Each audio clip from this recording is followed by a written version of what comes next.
Good evening. A stunning situation tonight in Egypt after President Hosni Mubarak announces he will not step down, at least not yet. We want to show you a live look at Tahrir Square in Cairo. Thousands are gathered there still. They had expected to hear that their protests had been successful, that they had indeed gotten what they wanted. Some are calling it a bait and switch because it is not what they heard. In fact, it may be a very long night tonight in Cairo. Indeed, it may be, Tanya. Look at that. You can see this live picture there. There are still the tents, the crowds, thousands, tens of thousands in Tahrir Square.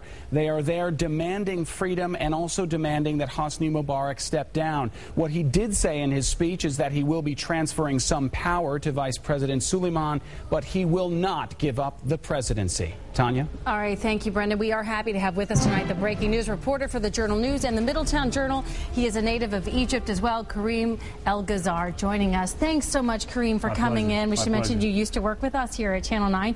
First and foremost, you do have some family still in Egypt. Have you been able to reach them? Are they okay? Yes, I spoke to two of my cousins today. They're doing well. They're trying to figure out exactly where to go from here.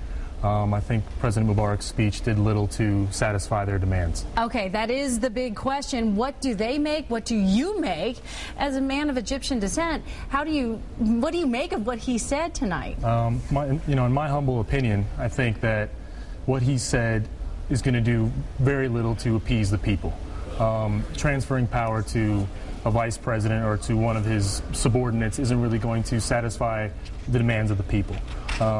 Furthermore, I think right now it's time to stand with the Egyptian people rather than an oppressive regime. It seems, I mentioned it earlier, some are calling this a bait and switch. The people were told earlier today they would be getting what they wanted. That certainly led them to believe, of course, get their hopes up that what they had been standing in protest for was going to happen. It did not happen. In fact, he firmly said, I'm here till September at least. Right. This is a democratic movement, and clearly what he said is not he's not, surrendering to the demands of the people.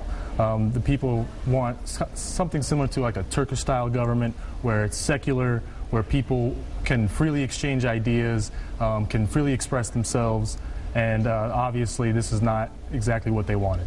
We have to wrap here in a second, but I do want to ask, there have been injuries, there have been problems, but for the most part this has been, for the amount of people there, fairly peaceful. Are you worried what will happen now? No, I'm not worried. I think the Egyptian people are very resilient, and they're in too deep now. They cannot go back because for fear of perhaps reprisal or fear of oppression from the government, just like in the past. I think also one reason that he did not want to step down is for fear of being put on trial. I think he wants to see out his term and then be on his merry way. Hopefully we can spend more time with you over the next few days. Thank you. Kareem El-Ghazar, thanks for being with us. Brendan? All right, thanks, Tanya. What looks